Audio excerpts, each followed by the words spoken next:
सबको जय मसीह की। आइए हम प्रभु के वचन से कुछ देखेंगे।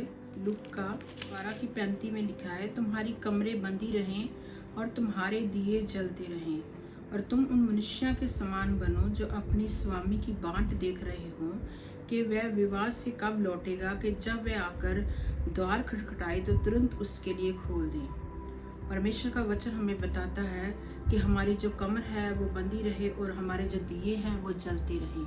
पवित्र आत्मा का दीपक जो हमारे अंदर परमेश्वर ने जलाया है, उसे हम खुदा के अभिषेक से अपने आप को हर समय भरते रहें, और जब वो परमेश्वर वो जो दुल्हा हमें लेने के लिए आएगा तब हम अपने आप को तैयार पा सकें।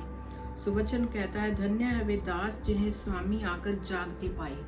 और वचन कहता है कि इन दिनों में लॉकडाउन के दौरान प्रभु का आत्मा मुझे बता रहा था कि हम सबको जागने की जरूरत है, खासकर परमेश्वर के बेटे और बेटियों को, जो इन दिनों में फिर से खुदा ने हमें एक अच्छा अवसर दिया है कि हम लोग अपने अपने घरों में इस लॉकडाउन के दौरान, जब पूरी दुनिया में पूरी कायनात जो है वो भी एक बड़ी आराम की सांस ले रही है, तो परमेश्वर चाहता है हम भी पिछले दिनों जो कुछ हमारे जीवन में प्रभु के साथ चलते चलते हमारी जिंदगियों में उलझने भरी थी, जो हमारा जीवन था, अपने काम में हम फंसे हुए थे, लेकिन प्रभु ने हम सबको इस अचानक से लॉकडाउन के दौरान एक अच्छा समय दिया है कि हम अपने परिवारों में, अपने बच्चों के साथ, अपने पति के साथ एक बार फिर से अपने जीवन को कैसे सही कर सकते हैं।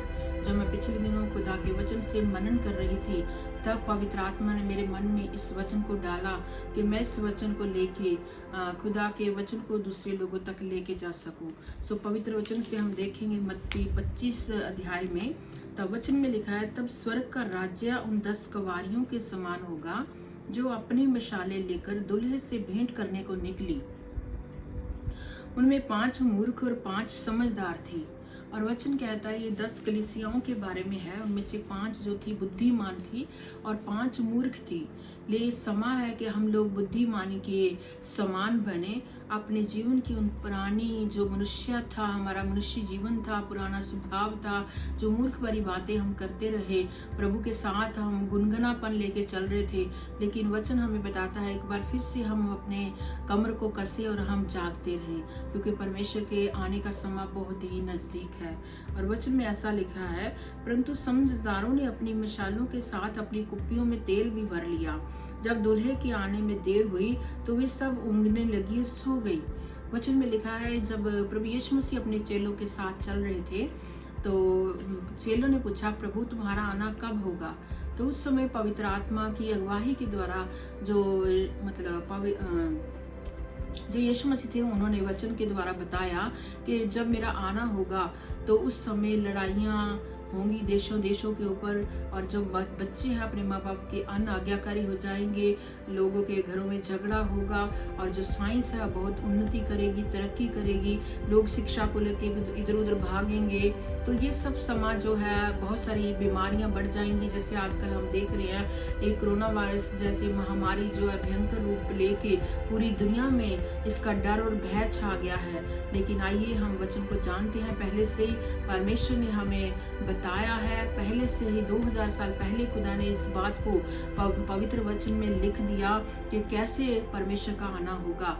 और इन दिनों में हम प्रभु से वचन को सीखेंगे कि अपने परिवारों में, और खास करके खुदा ने मेरे मन में डाला कि जो बहनें हैं अपने पति के साथ, अपने बच्चों के साथ, वो औरतें कैसे अपने परिवार को एक बार फिर से इकट्ठा करते हुए इस वचन को लेके हम अपनी कुप्पियों में तेल भरे, पवित्र आत्मा के अभिषेक को लेके आराधना के द्वारा, वचन के द्वारा एक बार फिर से हम खुदा के सन्मुख अपने घुटनों को झुकाएं और उस परमेश्वर की आवाज को सुनने के लिए अपने कानों को खोलें, ताकि पवित्र आत्मा की आवाज सुन के हम दूसरे तक ये आवाज को ले जा सके। वचन में लिखा है, परंतु समझदारों ने उत्तर दिया, कदाचित ये हमारे और तुम्हारे लिए पूरा ना हो, भला तो ये है कि तुम बेचने वालों के पास जाकर अपने लिए मोल ले लो। जब वे मोल लेने के जा रही थी तो दूल्हा आ पहुंचा, और जो तैयार थी वे उसके साथ विवाह के घर में चली गई और द्वार बंद किया गया। परमेश्वर के प्यारे बेटे और बेटियों, परमेश्वर का आना बहुत ही नजदीक है। और अब वो समय आ चुका है कि उसका दरवाज़ा बहुत जल्दी बंद होने वाला है।